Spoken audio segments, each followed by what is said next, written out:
I scrolled my own Instagram feed 4 years back to choose what drawing I should redraw. This portrait has a special place in my heart because it's related to my very first art commission. In this video, I'll compare the old drawing and the new one, as well as talking about how my skills have improved over the years and my digital drawing process. Hi guys, welcome back to my YouTube channel. My name is Kate. I'm a digital artist who is really into portraits, characters, and cute stuff. Looking back at my drawings from 4 years ago, I can see significant progress.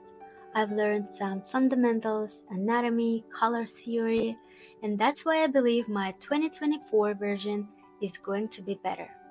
It's so cool to reflect on my art journey and see what has changed.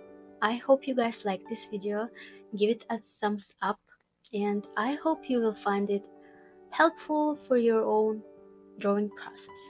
Let's get to the video. Here's my workspace setup. I really love this wooden iPad stand. I found it on Amazon, in case you're wondering. I love my bold black coffee, so I'm ready for the drawing.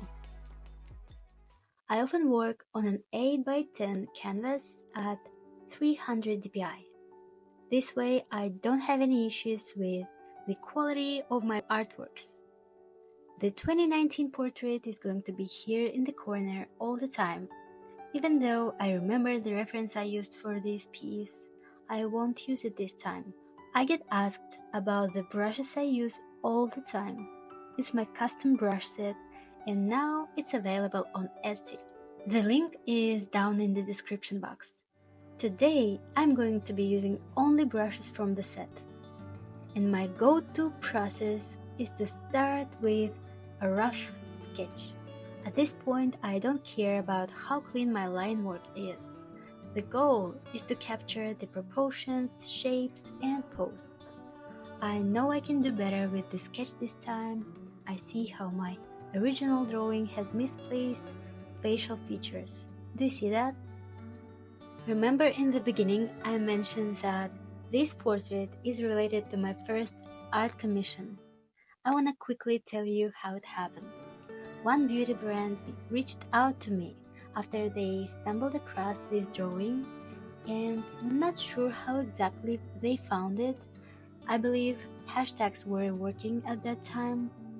So we started working together on their packaging design. I was exhilarated. I will never forget the feeling, realizing that there are people who find my work beautiful and worth paying for.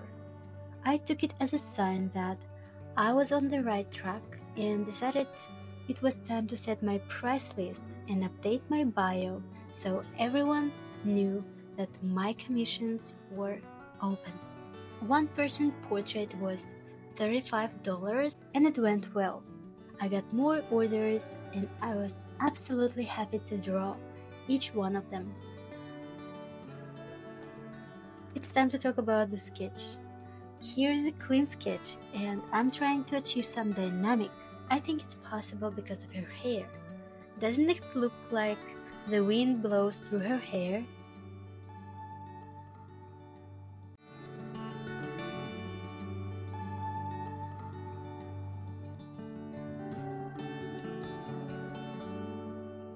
My color choices were different back then. The contrast was so high and I was really into highlights. Actually, placing highlights is still one of my favorite steps in drawing, but I realized they work better as tiny details placed according to the light source.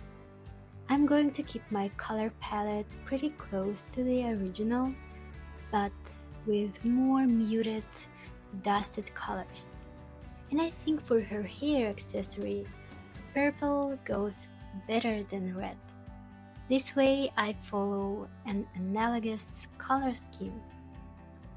When I place shadows on the skin, I often lose track of time, but here I'm going to force myself to stop on time and not overwork the skin. Sometimes less is better, right?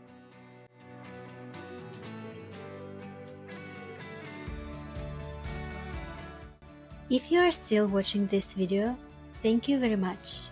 Don't forget to subscribe to my channel, leave a comment, and like the video. Let's talk about the difference between these two portraits.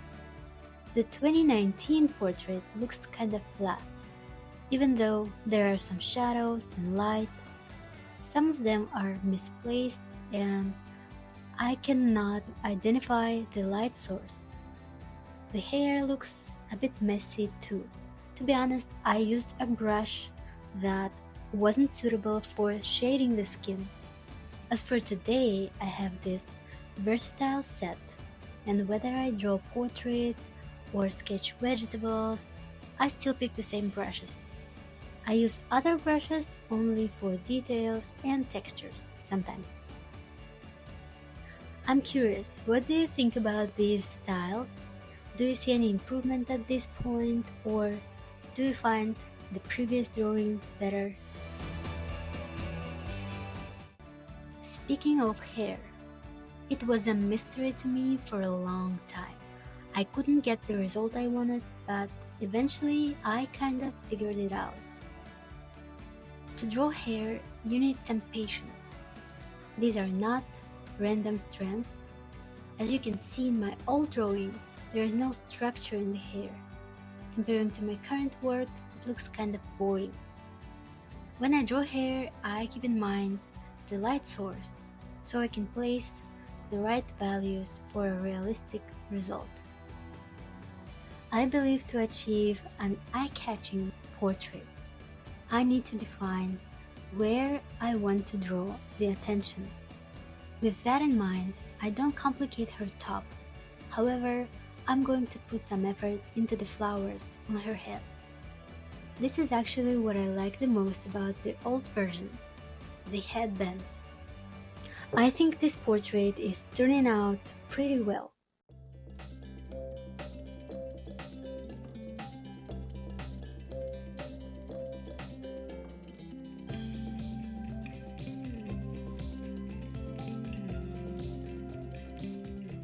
There is a difference in their expressions.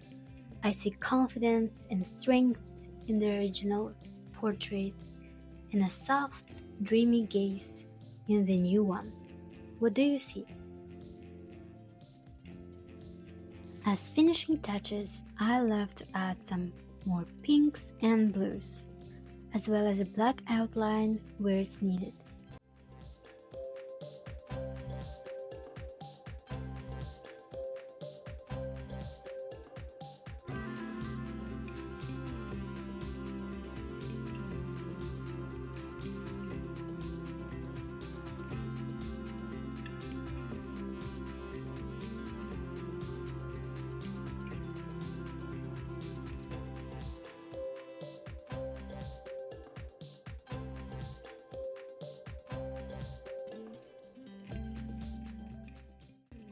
Let's see these two ladies side by side. This is how much my style has changed in 4 years. I love how the new one turned out, and I highly recommend redrawing your old art to see the progress. Thank you very much for watching. Bye!